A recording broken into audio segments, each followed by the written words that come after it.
to present our alumni presenter, Ms. Carmelita Caudle. Hi everyone, I'm happy to be here again.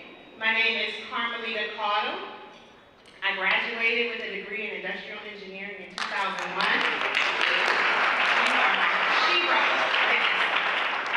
I've been an entrepreneur since 2003, running several businesses from image consulting to owner-operator of a vending company, and now running a temp agency.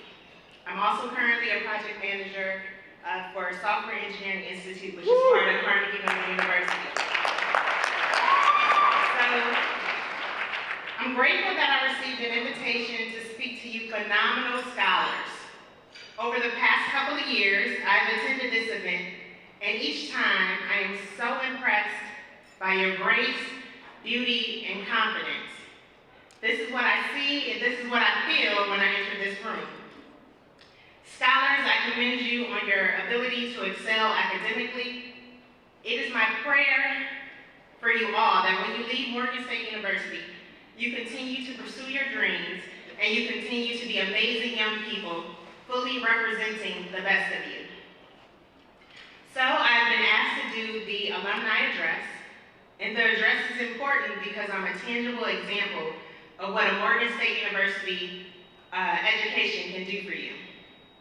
I remember when I was first asked to speak at the Power Live, it was 2017. I was happy I made it through, and I figured I must have done a pretty decent job because just a few weeks later I was asked to come back.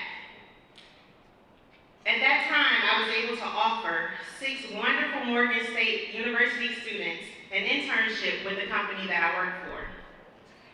Getting the 6 students into my company was interesting, and it was certainly a challenging task. I work for a technology-based company, Software Engineering Institute, and they pride themselves on hiring the best and the brightest technical people.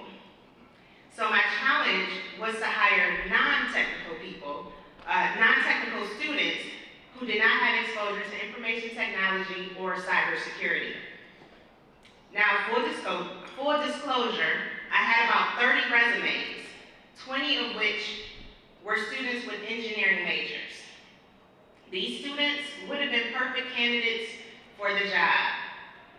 But when I offered the opportunity to the students to apply, I did not know that I was only able to hire U.S. citizens. I was extremely discouraged after that because I was left with only 10 resumes, and only 2 of those were actually technical resumes. So I had the new challenge of convincing my technical company that these students without technical backgrounds were still the best and the brightest. The wonderful thing about the final 6 students that were hired as interns, they showed up recognizing that they belonged. These students knew they were the best and the brightest. My company soon recognized it as well, offering two of the senior students full-time employment. Similar to what I see in the audience today, those 6 interns carry themselves with such high self-esteem, knowing that they matter and that they belong with the best and the brightest.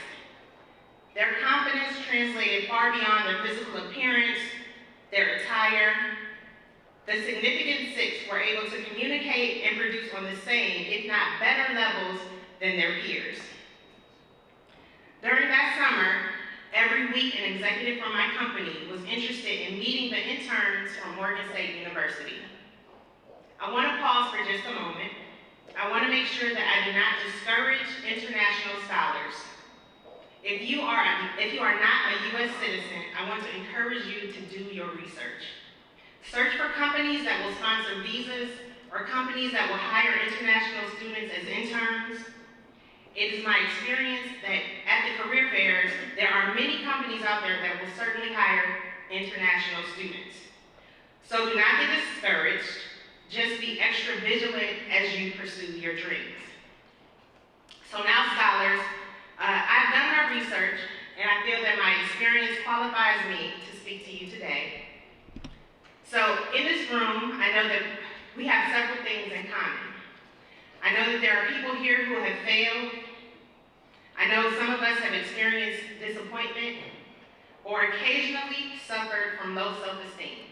I like to call that a crisis of confidence. Or maybe, like me, you've had an experience that you pray nobody ever finds out about. In short, we have all experienced a tough time. Tough times are a part of life.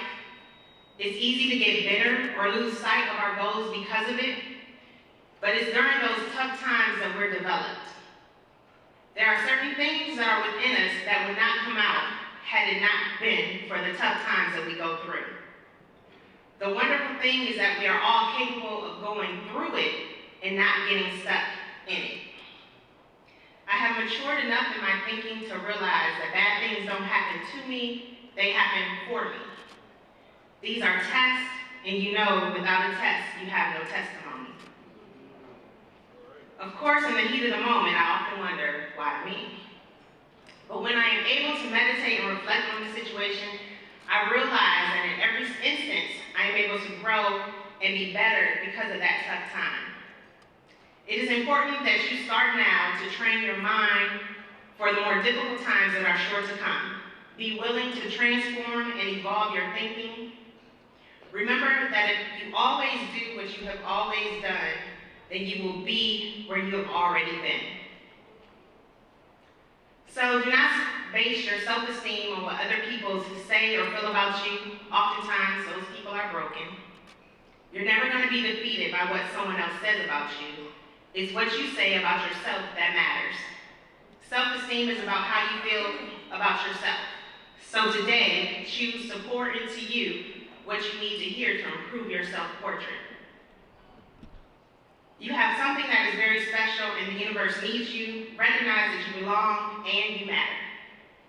Dream big and trust that your wildest dreams will come true. Wake up every morning praying that your steps are ordered so that you can achieve your biggest dream. I want it for you and I pray you want it too.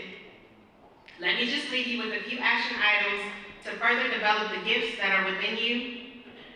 When I face tough times in my career and personal life, I have found these tools to be helpful to me. So number one, I encourage you to listen to motivational or inspirational messages. Outside of church, I find messages on YouTube.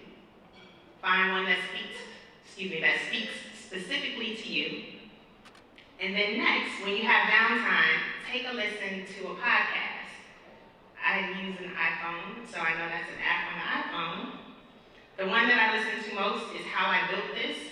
And this is where CEOs of companies that have done extraordinarily well share how they got started. They discuss the tough times in their life and how they pushed through to reach success. Some of the stories are encouraging and might speak to something that motivates you. I want to thank you all for listening. To God be the glory, and bless you all.